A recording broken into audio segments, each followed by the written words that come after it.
territory. Sorry, I got interrupted there by the being recorded. Territory of the Coquitlam First Nation, as well as the shared traditional territories of the Tsleil-Waututh, Katzie, Musqueam, and Squamish First Nations. We thank the people who continue to live on these lands and care for them. And so tonight we have Adam Dhalla, and he's going to be talking about a call to conserve an urban forest.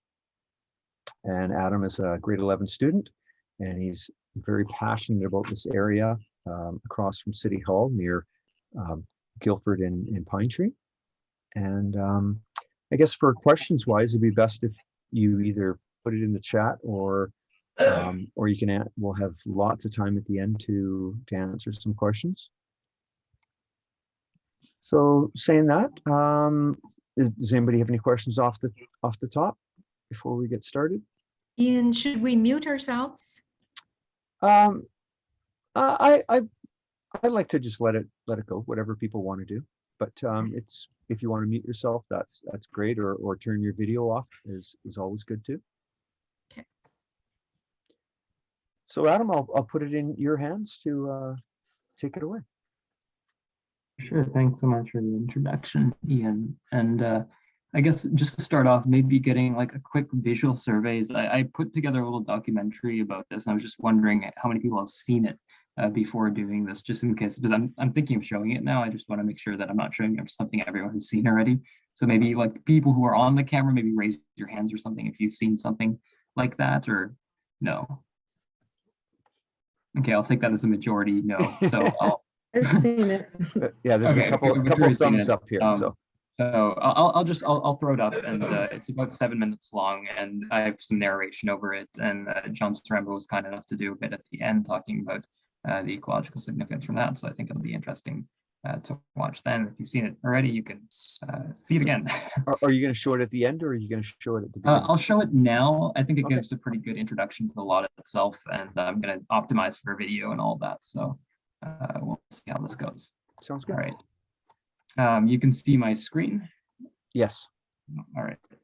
And I'll hear this.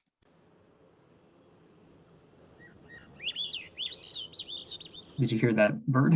Yes. All right, so I'll start playing it.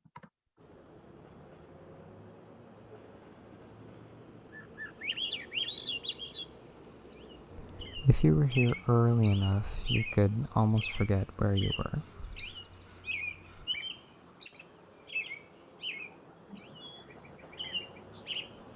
The springtime dawn chorus of Swainson's thrushes and song sparrows is almost loud enough to overpower distant sirens and cars.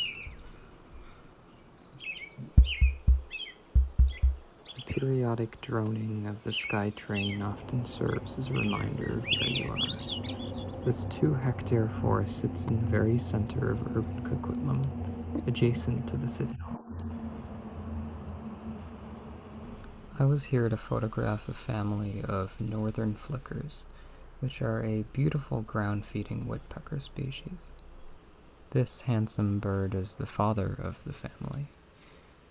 The 2 red stripes lining the sides of its head tells us that it's a male. After just a few minutes of observation, it's easy to see why many call it the flying anteater.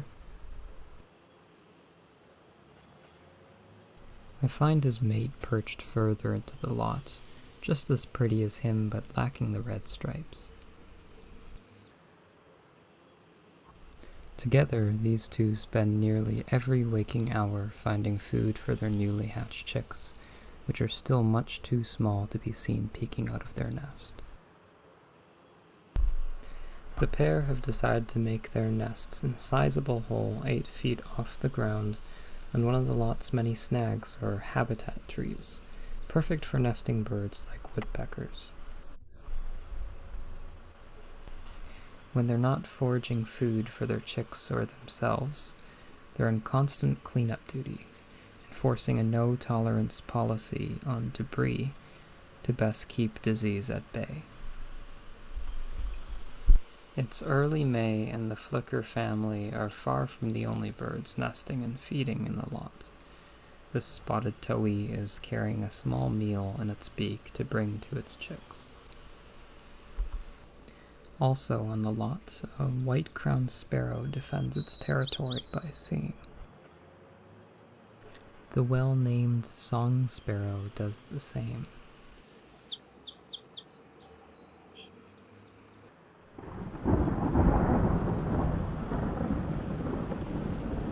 The weather rapidly changes, and over the course of the next week it rains almost non-stop. It has been a hard week for the father of the family. His mate hasn't been seen for 4 days, and has likely perished. It is up to him now to feed his chicks, which, although are extremely adorable, are getting larger and more impatient.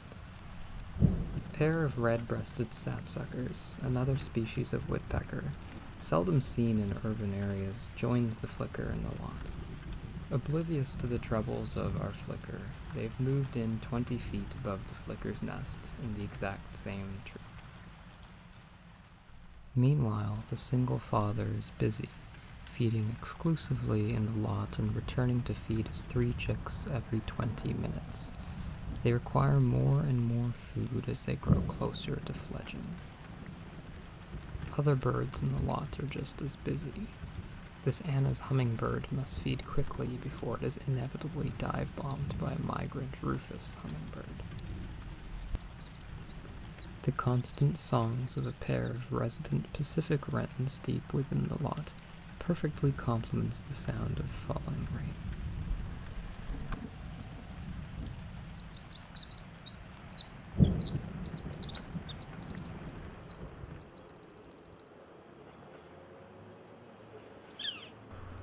The first rays of sunshine in days was welcomed by residents of the lot. 2 families of black-capped chickadees who had nested in the lot earlier in the season have already fledged, but the chicks were still begging for food. Perhaps the most spectacular visitor to the lot that sunny afternoon was the crow-sized pileated woodpecker. The incredible 3 woodpecker species present on the lot are all keystone species, meaning that many other creatures depend on them. Small birds such as chickadees use woodpecker cavities as nests, and yellow-listed native silver-haired bats use them almost exclusively to roost.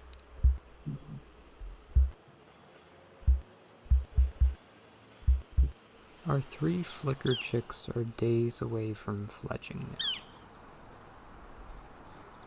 At this point, the juveniles resemble caricatures of the adults, with downy feathers in the same pattern as their father.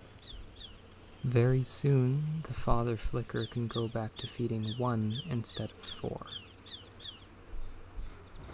By way of background, this lot is one of the few remaining relatively undisturbed natural areas in central Coquitlam. As an urban forest, it contains many mature and wildlife trees that are critical in supporting nesting roosts and acting as food sources for birds, bats, and other animals.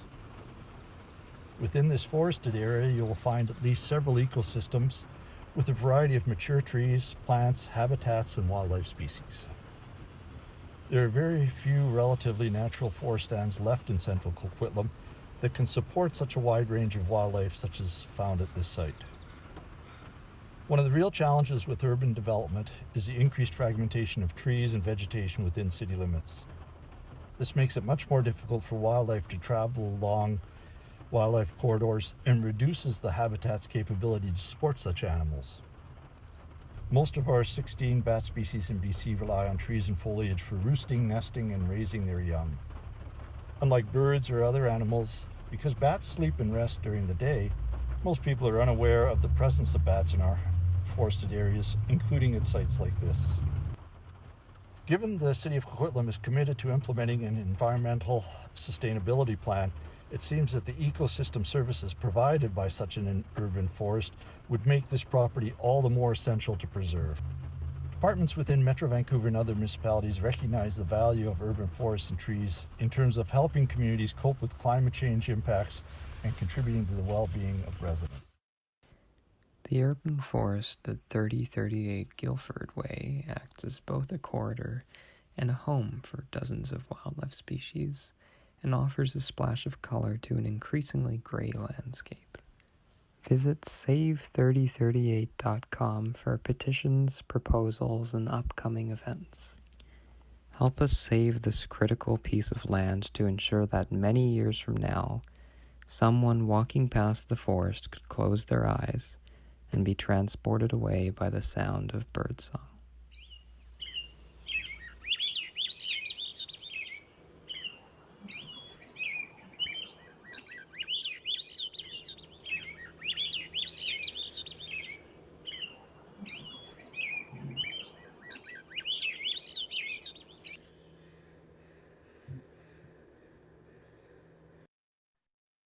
All right.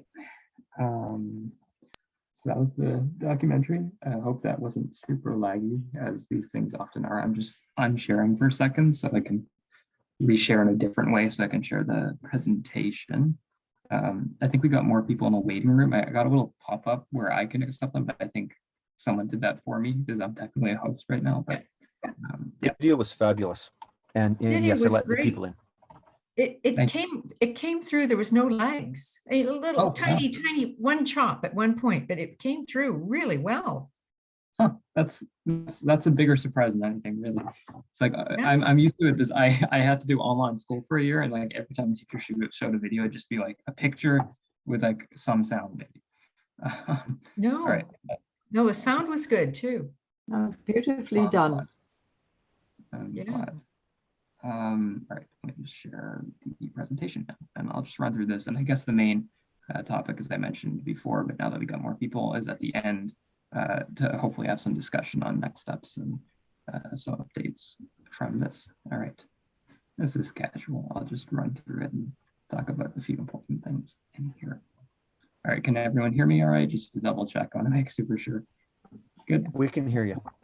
Awesome, thanks. All right, so this is Save 3038 Guilford Way, and just a quick recap of the most important points and a few diagrams and maps and stuff. Documentary, we already saw that, so we don't have to worry about that. All right, basic information. So it's in the center of Coquitlam, this piece of land in question, and it's adjacent to the City Hall. It's roughly 2 hectares, it's a little less than that. And it's bordered by the SkyTrain on the west and 4 regularly used streets, notably Pine Tree Way, which is one of the busiest streets around here in Coquitlam. It's one of the last remaining sizable stands of relatively undisturbed forest, as John Starmba put eloquently at the end of the video we just watched, since the deforestation of Glen Park in 2012, which I'll talk about shortly. On the map, there's this kind of dotted line and a straight line here. The dotted line represents a wood fence that separates the private property of the households on the south of the lot that you can see in this Google Maps image here from the publicly owned land that we're trying to save. So 3038 is what's encapsulated by basically Guilford Way, Pine Tree Way, and this dotted line here. And then this solid line here shows a chain link fence, which separates this public property from 3038. So everything in here is 3038 Guilford, and this is land occupied by our houses. And actually 2 of these houses have been recently destroyed because they want to put something there. All right. 2012, I guess I've been here long enough to witness firsthand the deforestation that occurred at Glen Park here in 2012. I was like 7 or so. I could see them cutting down the trees from my elementary school because I was at Glen Elementary at the time. So I could see through my window in grade 3 the cutting down of trees, which was pretty notable memory, I think.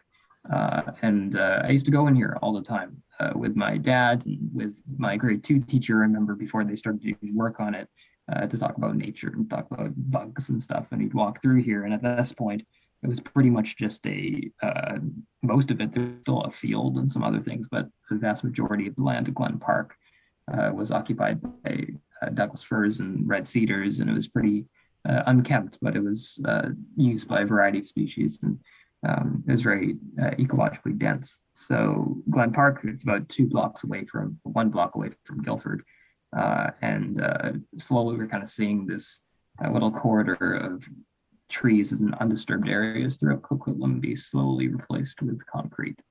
And I guess that's kind of a theme of this whole presentation.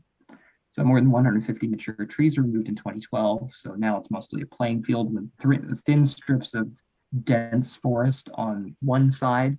I guess it'd be, I think it's like the south side or something. But it's mostly gone. It's mostly a field and kind of a human park. So they kind of nature park into a human park. All right, it was identified as an environmentally sensitive area by two separate studies that were actually commissioned by the city before they started the construction on it. Diamond Head Consulting, which does seemingly a bulk of the consulting work for the city, in 2009, said future park management strategies should encourage the retention of existing forested area and, if possible, the connection with adjacent natural areas, which was not really realized because they expanded upon the field, as well as adding a dog park, which required significant deforestation on one side of the park. Provided habitat for many species, possible including raptors, and it was used as an educational resource by me and my family, as well as I've talked to many other families who grew up around that same time as I did. This is just a little, I think this is from the Tri-Cities Now, just a little excerpt, and it kind of reminds me of what's going on right now. All right, just to talk about quickly ecology of the lots in question, 3038 Guildford, the one that we're trying to get saved right now. A lot of it was covered in the video, so I guess I'll breeze over this a little faster than usual, but it's mostly mature Douglas fir and western red cedar, with ferns dominating the forest floor.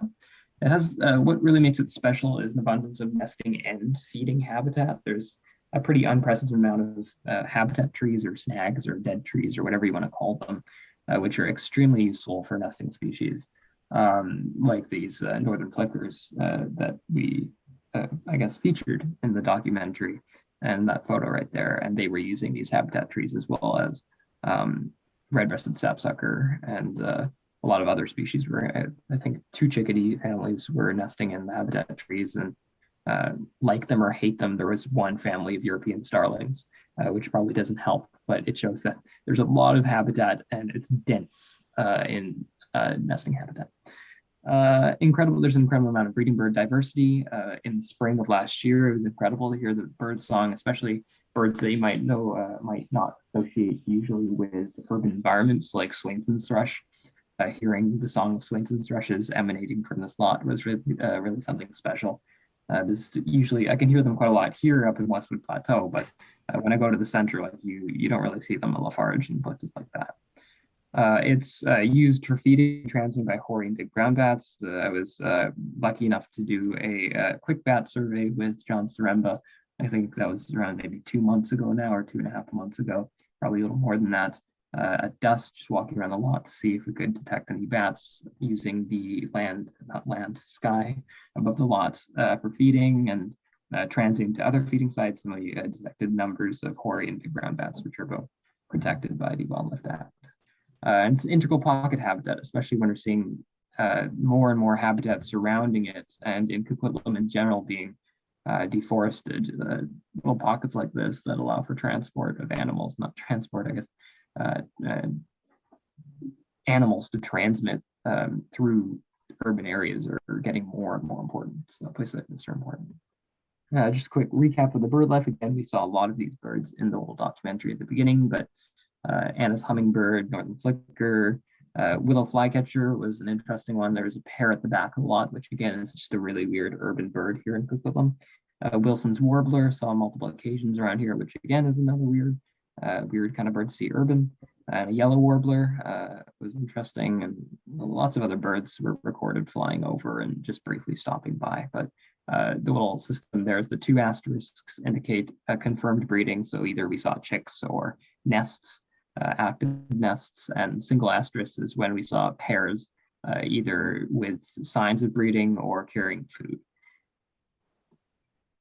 All right, so it has a significant importance as a wildlife corridor, as I mentioned, I think briefly, and John mentioned at the end of the documentary, as Coquitlam grows, forest in and around the city becomes more fragmented, and we need to retain patches of undisturbed forested land throughout any city, really for birds and animals to pass through in their way to larger forested areas like Coquitlam River Park and Hoy Creek, I think would be to the north.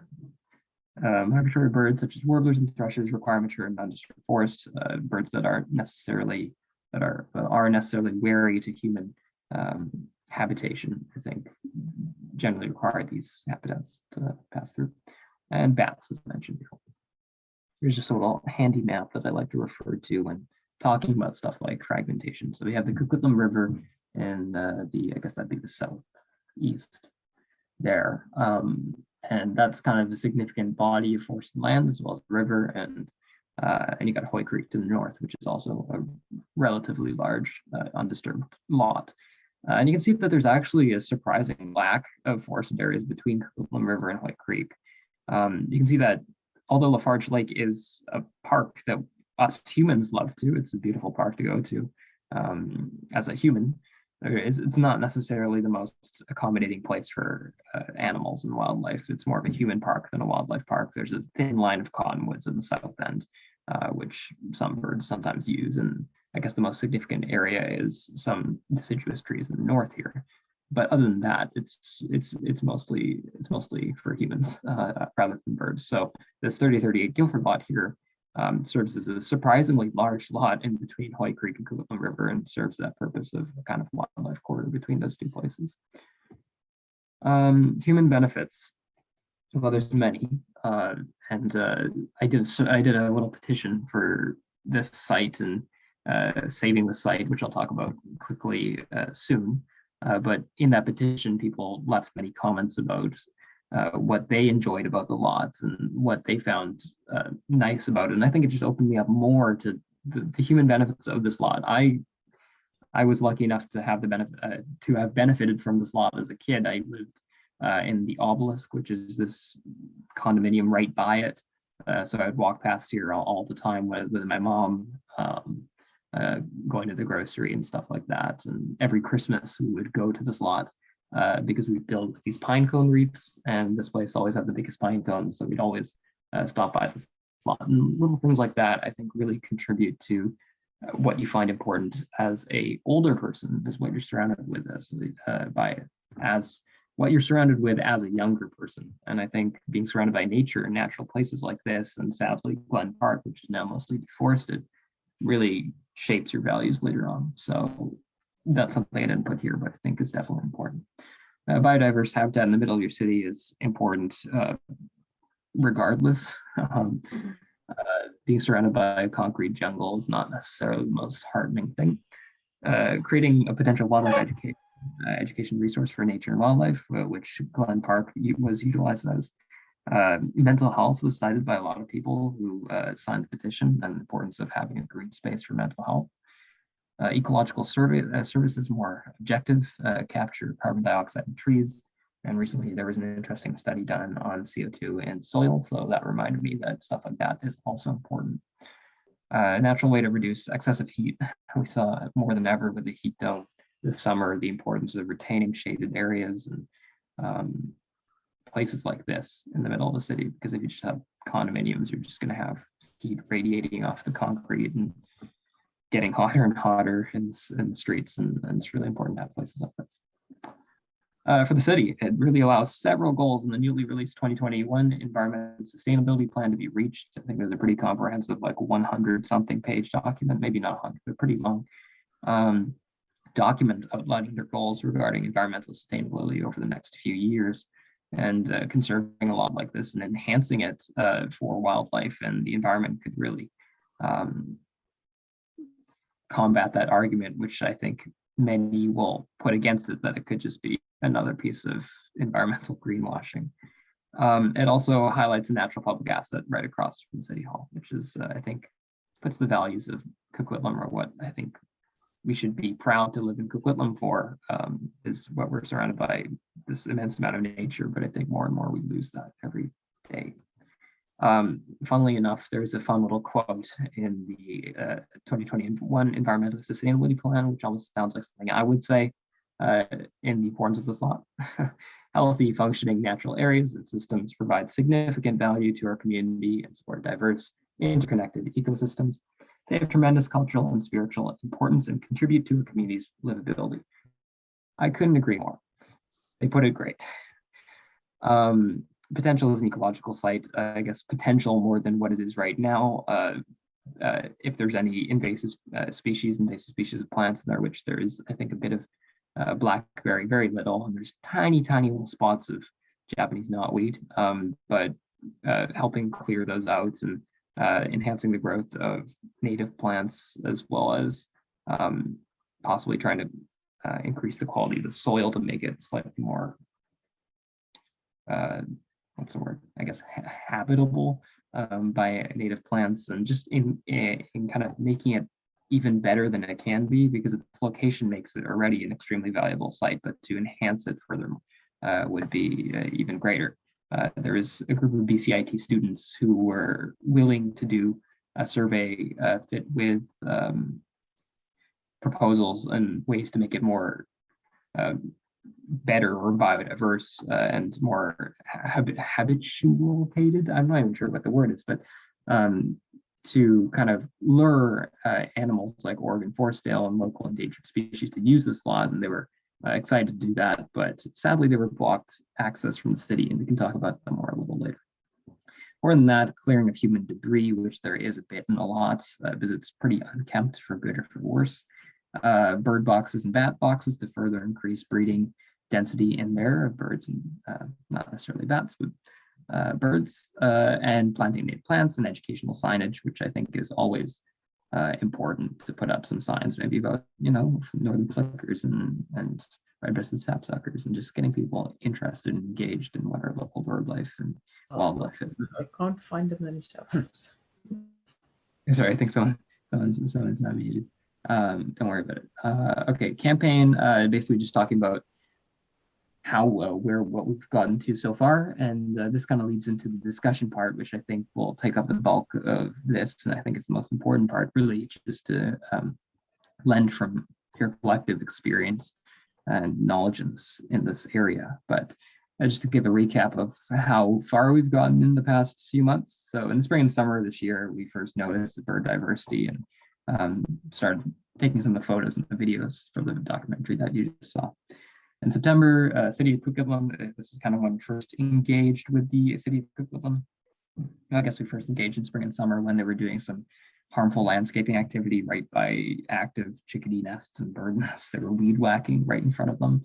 And the correct way of doing things is putting a little line of, like a little flagged circle around each nest so that they don't harm them for the during breeding season, of course, and they didn't do that, so we let the city know.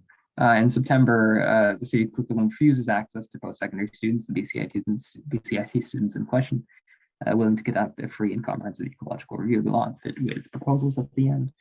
October, I did a thing with the Tree City News, which helped get some notice about this. I presented to the Northeast Coquitlam Resident Ratepayers Association, and the petition reached around 15K signatures, mostly from Coquitlam and the Tri-Cities. This month, I was interviewed by the Thunderbird, as some of us were talking about it right before we started here. And here's where we get to, I guess, the future of it, which frankly is not great. Like it's always, of course, a extremely valuable piece of land. It's right by the SkyTrain and surrounded by developed land. And I think it's important to be frank when we regard the possibility of this being saved as a lot. Of course, I'm still 100% for that. But I think wherever things go, it cannot be argued that some sort of independent ecological review of the site must be conducted, whether or not they're planning to get rid of it. And they are planning to get rid of it. They're very eager in doing that. So the Burke Mountain Naturalists, you guys, were awesome enough to send us a letter to the city regarding kind of stating your support of the project, etc.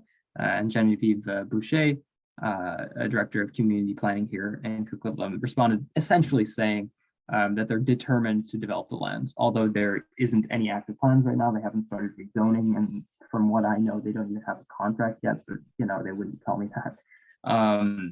They're definitely die hard on developing that land. But the thing I don't understand is that they're not willing to allow access to any post-secondary students or anyone willing to do some sort of review of the land despite this. And I think that completely misses the point of what we should be doing whenever we're developing any land or not developing any land. I think it's just important to keep track of what we're talking about. Well, we can have a discussion about that after. I met with the West Coast Environmental Law, which is a nonprofit legal advice organization here on the coast. And I'm waiting response from them regarding the legality and what we can do as citizens for entering the lots and stuff like that. And I discussed with local historian David Menzies, which I talked about before this, about some railway artifacts that he found in 3038 and some possible historical significance places like this could have. And this was the photos that Dave Menzies had. They're really hard to see, as he said himself, but him as an expert can definitely notice that these were where rail beds were laid, some around, I guess, half a century or a little over half a century ago, when there were railway tracks basically lining all the way around Coquitlam. They circled all around all the way to Eagle Ridge Hospital, and kind of represents an interesting part of the past that I am the first to say that I don't know that much about, but it's a fascinating thing. And there definitely are rail beds in this land historically from those, which is just a really interesting thing to note as well. So I guess this leads to a bit of discussion at the end on what you think and a few ideas I guess I have that might be a little more tangential to this in general. And yes, I guess we can kind of start opening it up to people who have things to say. I guess the first big point is getting access to the site for an independent ecological review. If anyone has any experience in doing things like that, or any problems in the past with access to sites. Other than that, there's a few other things like what possible mitigation are, and assuming that we get some sort of survey, how we could utilize that to argue for mitigation, possible mitigation plans that we can use to maybe partially make up if this land is in the future destroyed, and to pressure the city into doing something like that. Because if we can get any good out of this, that's our goal. Like, our goal is just making Coquitlam a better place for wildlife. And if that might not be the way we originally planned, but if we can still pressure the city into doing that, I think that's still a win.